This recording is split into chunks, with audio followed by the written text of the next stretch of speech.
Hey everyone, good evening and welcome back to our channel. आज बहुत दिनों के बाद आप लोगों से बात करने का मौका मिला है। क्या बताऊँ, हम लोग बहुत ज़्यादा बिजी थे। मतलब ना, लाइफ में इतनी सारी चीज़ें एक साथ हो रही थी कि समझ में नहीं आ रहा था मैं क्या शूट करूँ, मैं आप लोगों के साथ क्या डिस्कस करूँ, क्या डिस्कस नहीं करूँ। और बहुत सारी अच्छी चीज़ें भी हुई, बहुत सारी बुरी चीज़ें भी हुई, तो नहीं हो पाया। एनीवेज़, मैंने सोचा कि जो भी चीज़ें चलिए आप लोगों के साथ शेयर करती हूँ मैं कि क्या चीज़ें हम लोगों के साथ हुई हैं। तो मेरे को ना सच में समझ नहीं आ रहा कि मैं कहाँ से स्टार्ट करूँ।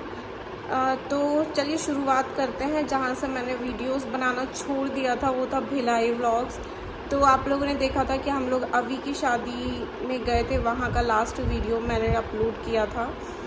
तो उसके बाद हम लोगों को वापसी का वीडियो बनाना चाहिए था, लेकिन वापसी में ना ऐसा हुआ कि बहुत ज़्यादा हम लोग की तबीयत ख़राब, मतलब कोल्ड वगैरह हो गया था। अचानक से मौसम थोड़ा सा चेंज हुआ था, भिलाई में बारिश वाला मौसम था, तो हम लोगों ने वीडियो नहीं बनाया इसलिए, क्योंकि विजीत भी उस समय उनको कोल्ड हो गया था, लविश को भी थोड़ा सा कोल्ड फील हो रहा था, और वही सेम चीज़ मेरे साथ भी हो रही थी। तो वो हो गया था उस समय। और जब हम लोग पुणे पहुँचे ना, तो हम लोगों की हालत बहुत ज़्यादा ख़राब थी। मतलब आप लोग सोचो, भिलाई से पुणे तक कुछ 20-22 घंटे हम लोग को लग गए, क्योंकि एक तो मेरी प्रेगनेंसी चल रही थी उस समय। तो बहुत आराम से विजीत ड्राइव कर रहे थे, तो हम लोग बहुत रुकते रुकते आए थे, तो आराम से 20-22 घंटे लग गए होंगे। तो हम लोग की हालत बहुत ज़्यादा ख़राब थी। लविश कम है, तो बहुत ज़्यादा हालत ख़राब थी, तो हम लोगों ने इसलिए वीडियो नहीं बनाया। एंड लविश आ चुका है, तो लविश से भी मिल लीजिए। तो इसलिए नहीं हो पाया वो। तो जब हम लोग आए तो मैं तो थोड़ा बहुत ठीक थी, थोड़ी बहुत रास्ते में ठीक रही थी, लेकिन पुणे पहुंच कर के ना मेरे को बहुत ही ज़्यादा हम लोग की 1 बाय 1 तबीयत ख़राब हुई। पहले लविश को लग रहा था थोड़ा सा कोल्ड, फिर विजीत की तबीयत ख़राब हुई, और फिर फाइनली मेरी तबीयत ख़राब हुई। तो होता है ना कि घर में अगर कोई एक मेंबर भी अगर बीमार है तो सबकी हालत ख़राब हो जाती, पूरा घर डिस्टर्ब हो जाता है। तो कुछ ऐसा ही हमारे साथ भी हुआ था। तो ये हो गई तब की बात कि मैंने क्यों शूट नहीं किया। तो यस, हम लोग की तब हालत नहीं थी, और एग्जर्शन बहुत ज़्यादा था, और विजीत का काम भी अटक गया था, क्योंकि हम लोग बाहर थे तो नहीं हो पाया। तो ऑफिस का सारा काम पेंडिंग था, तो वो धीरे धीरे करके उनको पूरा करना था, लेकिन वो बीमार हो गए थे, तो उसके बाद उन्होंने वो काम किया। और मैं अपना बता देती हूँ कि मेरी तबीयत तो ख़राब थी ही, मेरे को कोल्ड था, और उसके बाद फिर मेरे को बीपी का प्रॉब्लम मेरे फर्स्ट ट्राइमेस्टर से ही स्टार्ट हो गया था। यह देखो, बंदर पीछे बंदर आया है। तो मेरा बीपी का इशू ना मेरे को फर्स्ट ट्राइमेस्टर से ही था, तो जिसकी वजह से मेरे को बहुत ज़्यादा हेल्थ इश्यूज़ स्टार्टिंग से ही था। तो मैंने आप लोगों को जैसा बताया कि मेरा ना बीपी का शुरू से बहुत ज़्यादा इश्यू था, तो जिसकी वजह से मेरे को लास्ट मतलब जब मैं अपने 3rd ट्राइमेस्टर पे पहुंची, तो मेरे को बहुत ज़्यादा दिक्कतें हुई। जैसे कि मेरे को टायर्डनेस हो रही थी, फिर मेरे को ब्रीदिंग प्रॉब्लम होने लग गई। उसके बाद में मैं अगर खड़े होकर कुछ काम कर रही तो मुझे बहुत ज़्यादा चक्कर आने लगे, तो मेरे को बहुत ज़्यादा दिक्कत होने लगी। तो आप सोचो कि ऐसे में मैं कैसे सोचूंगी कि मेरे को वीडियो शूट करना है। मतलब ठीक है, बाकी यूट्यूबर्स कर लेते हैं, व्लॉगर्स कर लेते हैं, तो भाई उनको तो सल्यूट करने की ज़रूरत है कि वो हर मोमेंट कैप्चर कर सकते हैं, लेकिन नहीं, मुझसे वो सब नहीं होता। मैं अगर बीमार पड़ती हूँ तो मुझसे बिल्कुल नहीं होता कि उसको मैं शूट करूँ। तो मैं अपनी प्रॉब्लम्स मतलब नहीं दिखा पाती हूँ, मेरी हिम्मत ही नहीं होती। मैं अलग ही दुनिया में चली जाती हूँ। मेरी तबीयत ख़राब होती है, मुझे कुछ प्रॉब्लम होती है तो उस समय, और जब एक औरत माँ बनती है, वो उसकी प्रेगनेंसी जर्नी कंप्लीट कर रही होती है, तो बहुत सारी चीज़ें उसके साथ होती है, हार्मोनल चेंजेस हो रहे होते हैं उसकी बॉडी में, और बहुत सारी चीज़ें ना जो वो किसी से शेयर नहीं कर पाती है। तो बहुत सारी चीज़ें चल रही होती हैं। तो कुछ ऐसे ही मेरे साथ था। एक तो बीपी का इशू हो गया था, फिर आगे क्या होगा क्या नहीं होगा, सब ठीक होगा नहीं होगा। और जब मैं डॉक्टर के पास फॉलो अप के लिए जाती थी तो डॉक्टर भी ना बीपी का एक बहुत बड़ा इशू बना देते थे, क्योंकि उनके हिसाब से वो एकदम सही थे और मेरे हिसाब से मेरे को ऐसा लगता था कि डॉक्टर मुझे डरा रहे हैं, क्योंकि ऐसा बिल्कुल नहीं था। वो मेरे लिए बहुत ज़्यादा फ़िक्रमंद थे, लेकिन उस समय मैं उनको गलत सोचती थी कि हमेशा बीपी बीपी बीपी करते रहते हैं। लेकिन मेरे को बाद में समझ में आया कि वो कितना बड़ा सीरियस इशू था। तो बस यही सब कुछ लाइफ में हो रहा था। हम जैसे तैसे भिलाई से निकले, 1 बाय 1 सबकी तबीयत ख़राब हुई। उसके बाद प्रेगनेंसी में मेरा बीपी बहुत ज़्यादा हाई हो जाना, और जिसकी वजह से कुछ ना कुछ प्रॉब्लम्स मेरी प्रेगनेंसी में रही। और मैं जब मेरी तबीयत ख़राब रहती थी, मैं बहुत टेंशन में आती थी कि पता नहीं सब कुछ ठीक रहेगा। बहुत सारी चीज़ें चल रही होती थी, तो वो मैं ना किसी से कह ही नहीं पा रही थी। ऐसा लग रहा था कि मैं किससे क्या बोलूँ। तो वही सब कुछ चल रहा था। जब सोनोग्राफी करवाया था तो सोनोग्राफी रिपोर्ट में सब कुछ बेबी के लिए बहुत अच्छा निकलता था कि बेबी हेल्दी है, बेबी की हार्ट बीट ठीक है। तो मुझे उसका टेंशन नहीं होता था। सोनोग्राफी में कुछ भी नेगेटिव कभी नहीं आया। तो अभी तक ये सारी चीज़ें होती आ रही थी, और फॉलो अप के लिए हम जा रहे थे। तो मैं अब आप लोगों के साथ शेयर करने वाली हूँ डिलीवरी के दिन मेरे साथ क्या हुआ था। अब फाइनली मैं आप लोगों को बता दूँ कि अभी मैं जब ये वीडियो शूट कर रही हूँ तो हमारे घर में एक नन्हा सा प्यारा सा क्यूटू सा मेहमान, क्यूटू सा बेबी हमारे घर में आ चुका है। यस, मेरी डिलीवरी हो चुकी है। तो बिल्कुल टाइम नहीं मिल रहा था। परेशानी नहीं है, परेशानी नहीं है। लविश ऐसी है ना, मजाक उड़ाता रहता है, अपने भाई को तंग करता रहता है। Yes yes yes. क्या हुआ है लविश, जल्दी से बताओ हमको क्या हुआ है, क्या आया है हमारे घर में, कौन नन्हा मेहमान? एक छोटा रसगुल्ला। एक छोटा रसगुल्ला। लविश है ना अपने भाई को रसगुल्ला बोलता है। यस, हम लोगों को बेबी बॉय हुआ है। सबका कहना था कि ना बेबी गर्ल होगी, बेबी गर्ल होगी, लेकिन बेबी बॉय हुआ। हाँ, क्या बोल रहे थे आप? नहीं यार लविश। तो अब मैं आप लोगों के साथ शेयर करने वाली हूँ कि डिलीवरी के दिन जब हम लोग जाने वाले थे, मतलब एक्चुअली ऐसा कुछ प्लान नहीं था डिलीवरी का, वो भी बहुत अनएक्सपेक्टेड वे में सारी चीज़ें हुई है। मैं आप लोगों को बता दूँ कि मेरी डिलीवरी ना 9वें मंथ में नहीं, मतलब मेरा 9वां महीना कंप्लीट भी नहीं हुआ, ना मैं 9वें महीने तक पहुँच पाई। मेरी डिलीवरी 8वें महीने में ही हो गई, जो कि बिल्कुल अनएक्सपेक्टेड था। हम लोग गए थे फॉलो अप के लिए, और बिल्कुल भी तैयारी कुछ नहीं थी। हम लोग को पता भी नहीं था कि ऐसा कुछ भी हो सकता है, डिलीवरी हो जाएगी। हम लोग नॉर्मल फॉलो अप के लिए जाने वाले थे। डॉक्टर ने बोला था कि आप इस डेट पर आ जाओ, तो हम लोग उसी डेट पर गए थे। वो डेट मैं आप लोगों को बताती हूँ। वो डेट थी 13 मार्च की। तो हम लोग फॉलो अप के लिए जाना था उस दिन 13 को, और विजीत उस समय ऑफिस गए हुए थे उस दिन, और वो शाम को घर आए, और शाम को उनकी हालत बिल्कुल नहीं थी कि वो मुझे डॉक्टर के पास तक ले जा सके, क्योंकि हमारा जो घर है और वहाँ से जो डॉक्टर का क्लिनिक है काफ़ी डिस्टेंस। आप समझ लो कि कम से कम हमारे घर से वहाँ तक पहुँचने में ही 1 से 1.5 घंटे का टाइम लगता है। और विजीत बहुत ज़्यादा टायर्ड थे और भूखे अलग थे। मतलब हमारे बीच में ना, जैसे हर पति पत्नी के बीच में होता ना, थोड़ी बहुत झड़प हो जाती है, तो हमारे बीच में होती रहती है कुछ ना कुछ नोक झोंक, प्यारी सी नोक झोंक होती रहती है। तो सुबह सुबह हो गई थी वो, तो विजीत कुछ खाए पिए लेकर गए थे गुस्से में, तो उन्होंने बाहर कुछ खाया भी नहीं था, वो चाय वगैरह पी लिया था। और वापसी में उन्होंने मेरे लिए इडली लेकर आए थे, और अपने लिए सांभर वड़ा, लविश के लिए भी सांभर वड़ा लेकर आए थे। लेकिन हुआ ये कि उन्होंने सांभर वड़ा खा लिया था, और मैं तैयार होकर, हम लोगों ने सोचा कि निकल जाते हैं वरना लेट हो जाएगा, ट्रैफिक में फंस जाएंगे। तो हम लोग निकल गए। हम लोग डॉक्टर के यहाँ गए। डॉक्टर ने मेरा बीपी चेक किया, और मेरा बीपी ऑलमोस्ट 200 के आसपास निकला, जो कि प्रेगनेंसी के हिसाब से बहुत ज़्यादा हाई था और बहुत ज़्यादा रिस्क फैक्टर में था। तो डॉक्टर ने चेक किया और उन्होंने कहा कि अब तो करना पड़ेगा ऑपरेशन, अब करना ही पड़ेगा और कोई ऑप्शन ही नहीं बचा है, क्योंकि अगर हम ऐसा नहीं करेंगे तो या तो बेबी की जान को खतरा है या तो फिर आपकी जान को खतरा है।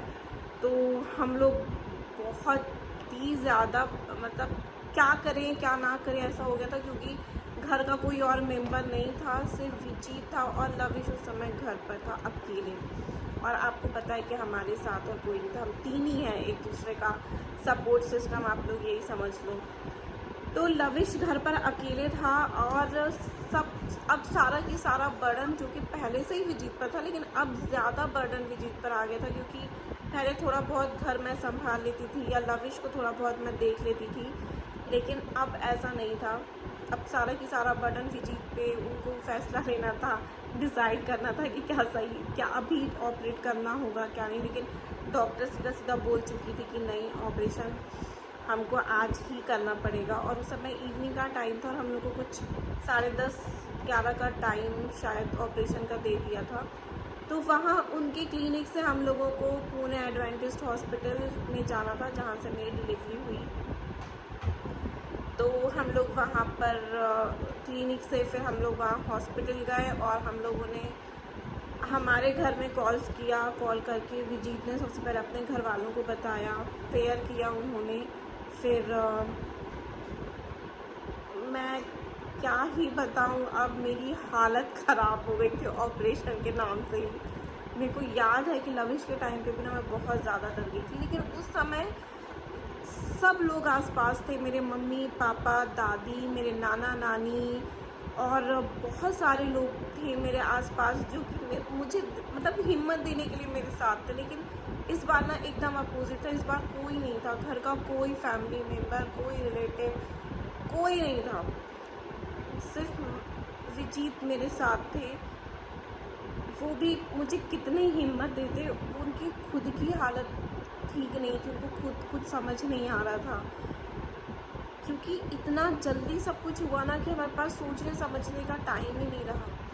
तो हमने सिर्फ मम्मी पापा को बताया और विजीत ने अपनी बहन के साथ शेयर किया कि जैस्मिन को ऑपरेट करने के लिए बोले हैं, तो बस प्रेयर में रखो। और मेरे घर वालों को बताया, मेरे पापा को फ़ोन करके बताया, लेकिन अब कोई उस समय नहीं आ पाया। खैर मुझे किसी से कोई शिकायत नहीं है, उस समय कोई आ नहीं पाया, अभी भी कोई नहीं है मेरे साथ या हमारे घर पर। अभी बाद में आ जाए तो नहीं बोल सकते। तो बस प्रेयर हुआ और बाकी पूरा प्रोसेस चलता रहा डिलीवरी का। और मैं कुछ पैकिंग वगैरह कुछ नहीं करी थी, क्योंकि मेरी एक्सपेक्टेड डेट जो थी डिलीवरी की वो मुझे 14 अप्रैल दिया गया, तो पूरा 1 महीने का अंतर था।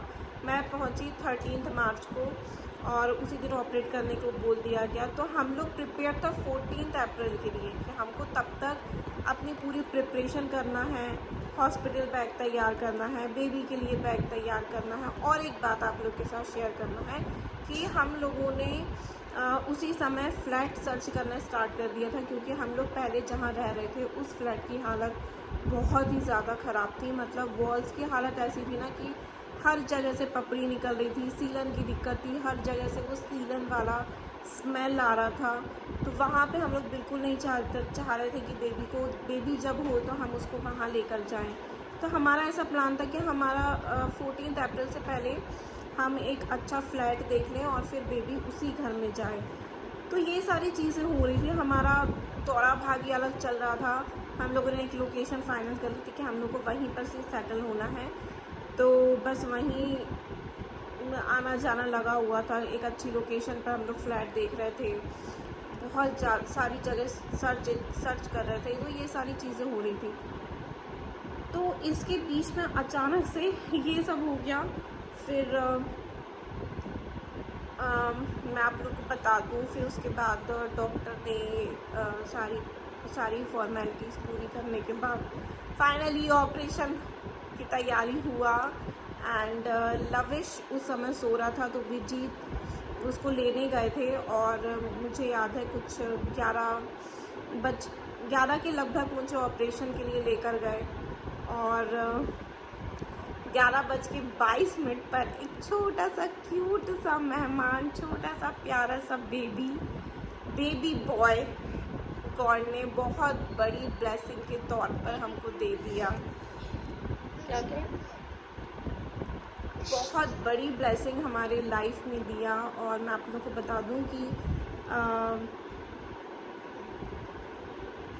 अब मैं क्या ही बोलूँ, मतलब मेरे को नहीं समझ में आ रहा। मतलब मैं ना ये सोच रही थी कि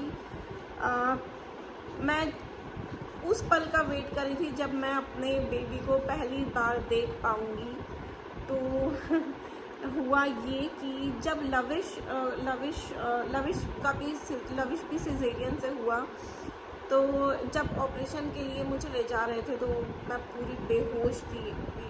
मुझे पूरा बेहोशी में रखा गया था, पूरी बेहोश थी मैं। तो उस समय शायद ऐसा होता होगा कि पूरी बेहोशी की हालत में थी, लेकिन इस टाइम पे मुझे बिल्कुल नहीं पता था कि ऐसा भी कुछ होता है। मतलब मैं सिस्टर से पूछ रही थी ऑपरेशन थिएटर में जाने से पहले कि मुझे ऑपरेशन के कितने घंटे के बाद मैं होश में आ पाऊँगी और मैं बेबी को देख पाऊँगी। तो तब मुझे बताया गया कि आप होश में रहोगे, आप अपने बेबी को भी देख पाओगे, बस जो नीचे का जो हिस्सा है आपको वो भारी लगेगा, लेकिन आप जागे रहोगे, आप पूरा बेहोशी की हालत में नहीं रहोगे। तो ये भी एक बहुत ही शॉकिंग सी चीज़ थी मेरे लिए कि अच्छा ऐसा भी होता है क्या। ये एक अलग ही नया सा एक्सपीरियंस था मेरे साथ। तो मैं सबसे पहले ना एक्साइटेड थी कि मैं बेबी को देख पाऊँगी, मैं बेहोश नहीं रहूँगी। तो मैं उस पल का इंतज़ार कर रही थी जब मैं ओटी में पहुँची और वो सारी चीज़ें सच हुई। मतलब मुझे इंजेक्शन दिया गया, लेकिन मैं जागी हुई थी, मैंने सब कुछ देखा कि मेरे साथ क्या हो रहा है। और नीचे का जो हिस्सा था वो बहुत भारी लग रहा था। और मतलब मुझसे ना डॉक्टर्स बात भी करते जा रहे थे कि Jasmine are you all right, ठीक है, अब हम बेबी को पुल करने वाले हैं। और वो लोग सब मुझे बहुत ज़्यादा मोटिवेट भी कर रहे, सब कुछ बहुत अच्छा चल रहा था। मैं जब डॉक्टर्स ने कहा कि अब हम बेबी को पुल करने वाले हैं, तो एक पल के लिए तो सांसें रुकी थी कि हाँ मैं बेबी को देख पाऊँगी। लेकिन वो जो खुशी थी ना वो फिर दुख में बदल गई। बेबी हुआ और सिस्टर्स और डॉक्टर्स ने मुझे कॉन्ग्रेचुलेट किया कि Jasmine congratulate, it's a baby boy. तो पहले तो 1 मिनट के लिए बहुत शॉकिंग था मेरे लिए, क्योंकि हमने एक्सपेक्ट किया था कि बेबी गर्ल होगी, क्योंकि जो भी सारे सिम्टम्स थे उसके हिसाब से लग रहा था कि बेबी गर्ल ही होगी। और बाकी जो भी लोग मुझे देख रहे थे उनको भी यही लग रहा था कि मुझे बेबी गर्ल ही होगी। लेकिन अचानक से डॉक्टर्स और सिस्टर्स ने कहा कि बेबी बॉय है। तो पहले थोड़ा शॉकिंग कंडीशन में मैं चली गई थी, लेकिन उसके बाद ऑफ कोर्स हर माँ के लिए उसका बच्चा बहुत स्पेशल होता है, फिर वो चाहे लड़का हो चाहे लड़की हो। तो मुझे बहुत अच्छा लगा कि फाइनली अब मैं देख पाऊँगी। और मैं आप लोगों को बता नहीं सकती, लेकिन मैं देख ही नहीं पाई। एक झलक मुझे देखने को मिला, क्योंकि एक तो प्री मैच्योर बेबी था, 8वें महीने में हो गया था और उसको ब्रीदिंग की प्रॉब्लम हुई। और वो ज़्यादा रोया नहीं, जितना बच्चे रोते उतना वो रोया नहीं। तो उसको तुरंत NICU के लिए रेफ़र करना था। तो शायद ज़्यादा टाइम नहीं था या रिस्क हो सकता था अगर वो लोग थोड़ा भी टाइम लगाते। तो उन्होंने मुझे दिखाने के बजाय या रुकने के बजाय उन्होंने समझा कि जल्दी से जल्दी उसको NICU रेफ़र करना है। तो मैंने सिर्फ उसको जाते हुए देखा, मैंने उसका फेस तक नहीं देखा था कि कैसा है वो, किसके जैसा दिखता है, कुछ भी नहीं देखा था। मैंने सिर्फ उसको जाते हुए देखा कि एक सिस्टर थी, उन्होंने उसको पकड़ा हुआ, वो दौड़ रही है कि उसको तुरंत NICU ले जाना पड़ेगा। और उसको तुरंत NICU के लिए रेफ़र कर दिया गया, क्योंकि मैं जिस हॉस्पिटल में एडमिट थी जहाँ पर मुझे ऑपरेट किया गया वहाँ पर NICU नहीं था, उसको दूसरे हॉस्पिटल में रेफ़र कर दिया गया। और एक माँ के लिए, एक बाप के लिए सबसे बुरा टाइम होता है जब उसको अपने बच्चे को, वो भी न्यू बॉर्न बेबी को ऐसी हालत में देखना पड़े, मशीन्स के साथ देखना पड़े। बहुत बुरा टाइम होता है, हमने देखा है। और हम समझ सकते हैं कि जो भी माँ बाप अपने बच्चे को NICU में वैसी हालत में और या उससे भी वर्स कंडीशन में, क्योंकि हमारे बेबी को सिर्फ ब्रीदिंग प्रॉब्लम थी।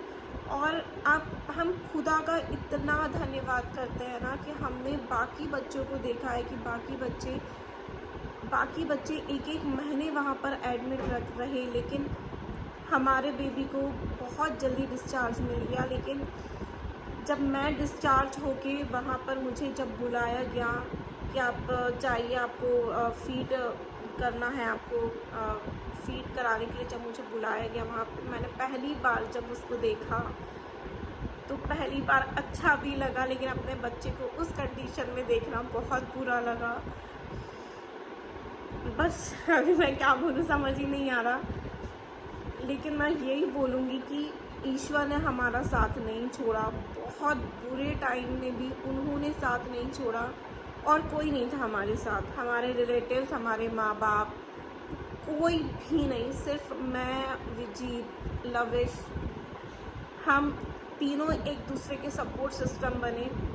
और लविश का उस समय एग्ज़ाम चल रहा था और विजीत को उस समय घर पर रहना बहुत ज़्यादा ज़रूरी था, ताकि लविश टाइम से पढ़ाई कर सके, और टिफ़िन उनको देखना था, और लाना ले जाना सब कुछ देखना था उनको, घर में खाना बनाना, क्योंकि उस समय घर से हॉस्पिटल से घर, तो टाइमिंग का कोई भरोसा नहीं होता था।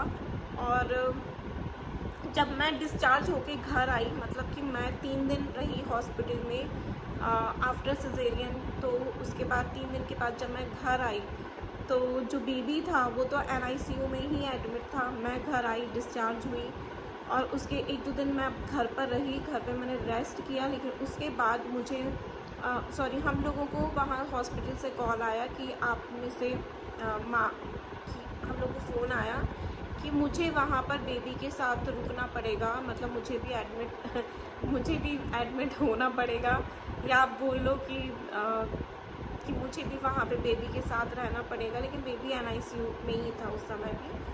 तो मेरे लिए बहुत अजीब था कि मैं अभी हॉस्पिटल से आई हूँ और फिर मुझे वापस हॉस्पिटल जाना है। लेकिन हाँ, एक खुशी थी कि मैं बेबी को देख पाऊँगी और बेबी फाइनली मेरे पास रह पाएगा। तो हम लोग फिर तैयार हुए कि चलो ठीक है, बेबी के साथ तो मैं कम से कम रह पाऊँगी। और मैंने बताया आप लोगों को कि लविश के एग्ज़ाम्स चल रहे थे, तो विजीत के ऊपर था सारा की सारा बर्डन। उनके ऊपर आप सोचो कि कितनी सारा बर्डन एक साथ पड़ा। उनको मुझे भी देखना था, उनको घर देखना था, उनको ऑफिस का भी काम करना था, फिर उनको लविश का पूरा देखना था, उसके खाने पीने, अपने खाने पीने का, और ऑफिस का पूरा भार उन पर था। मतलब आप सोचो, एक आदमी जो अकेला है, उन्होंने उस समय कितना ज़्यादा संभाला है। मतलब मैं तो सोच भी नहीं सकती कि किस तरीके से उन्होंने इतने अच्छे से सब कुछ संभाल लिया उस समय अकेले। क्योंकि कोई ना कोई हमेशा कभी ना कभी आ जाता है, या तो लड़की के माँ बाप आ जाते हैं तो लड़के के माँ बाप। हमारे साथ वो वैसा कुछ नहीं हुआ। तो मैं आप लोगों को बता दूं कि फिर उसके 2 दिन के बाद जो है मैं हॉस्पिटल गई, जहाँ पे कि मेरा बेबी था, हमारा बेबी था, एडमिट था, NICU में था। और जब मुझे वहाँ पे बुलाया गया तो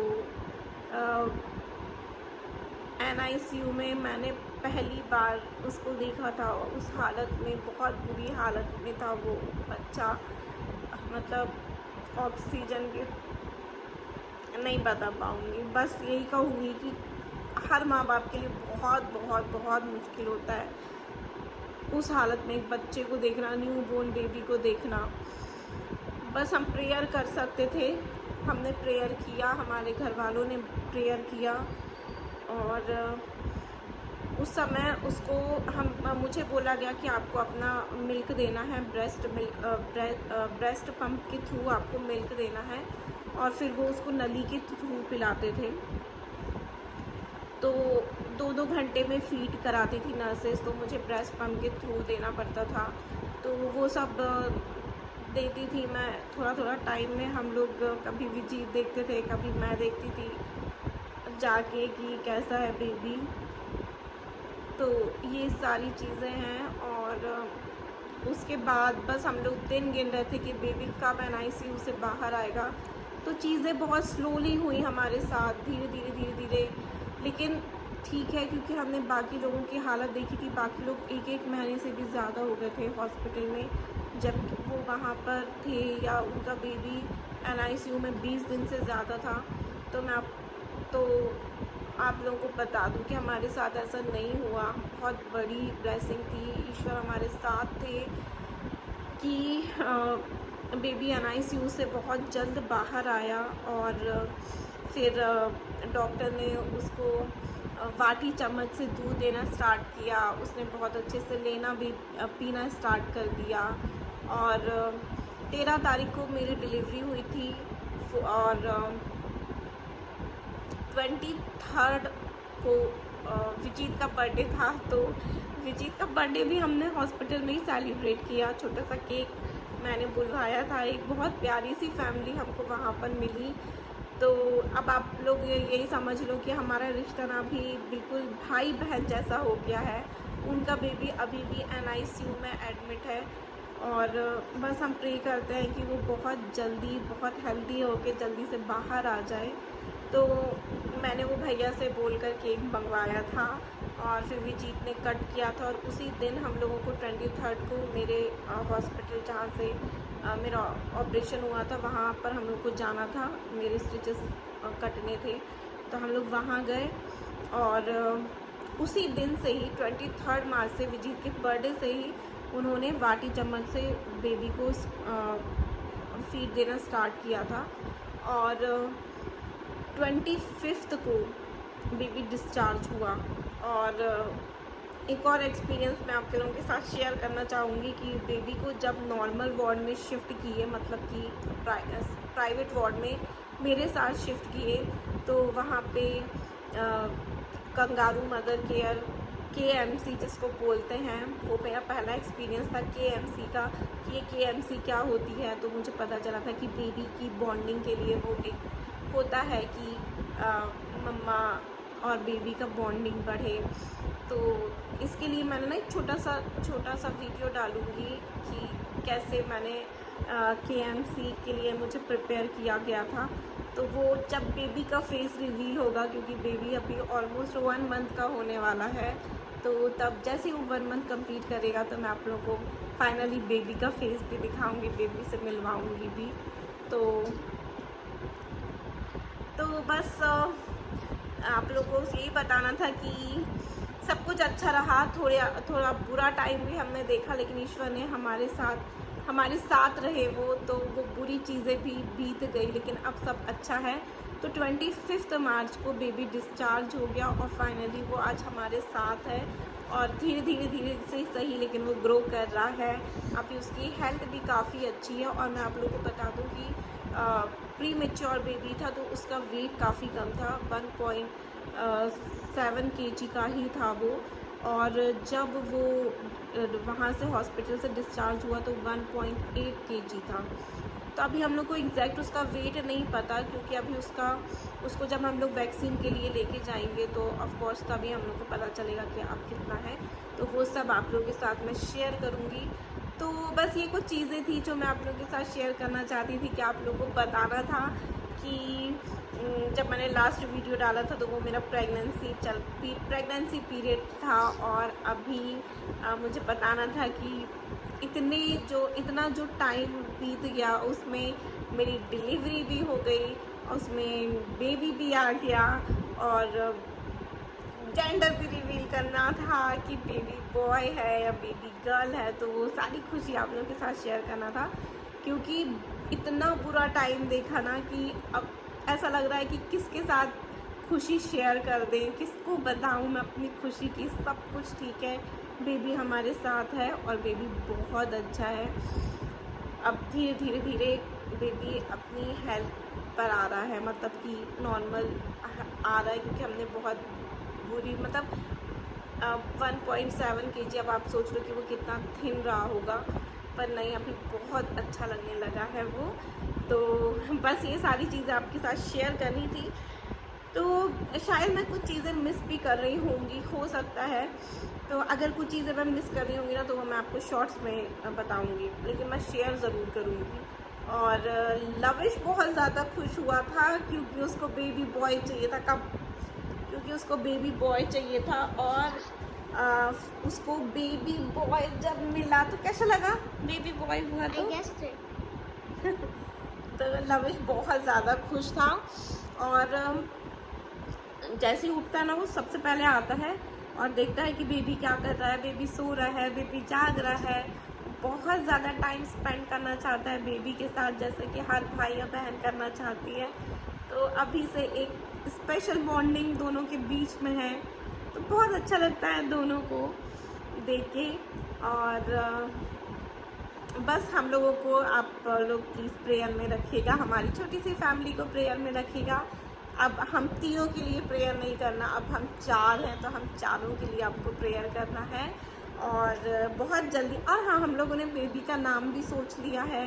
तो पहले हम लोग बेबी का फेस रिवील करेंगे जैसे ही वो 1 मंथ का हो जाएगा, और उसके बाद बेबी का नाम भी आप लोगों के साथ शेयर करेंगे। तो फ़िलहाल बस आप लोगों से रिक्वेस्ट है कि हमारी फैमिली को प्लीज़ प्रेयर में ज़रूर रखिए।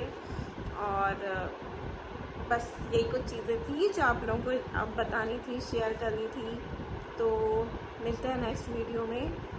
और बस अब आप लोग से भी कहना चाहूँगी कि आप लोग भी अपना ख्याल रखिए, खुश रहिए, और बस अपनी दुआओं में याद रखिए। मिलते हैं नेक्स्ट वीडियो में। वीडियो अच्छा लगा हो तो प्लीज़ लाइक कीजिएगा और subscribe और सब्सक्राइब करिएगा और share. और शेयर भी करिएगा। मिलते हैं नेक्स्ट वीडियो में। Bye bye.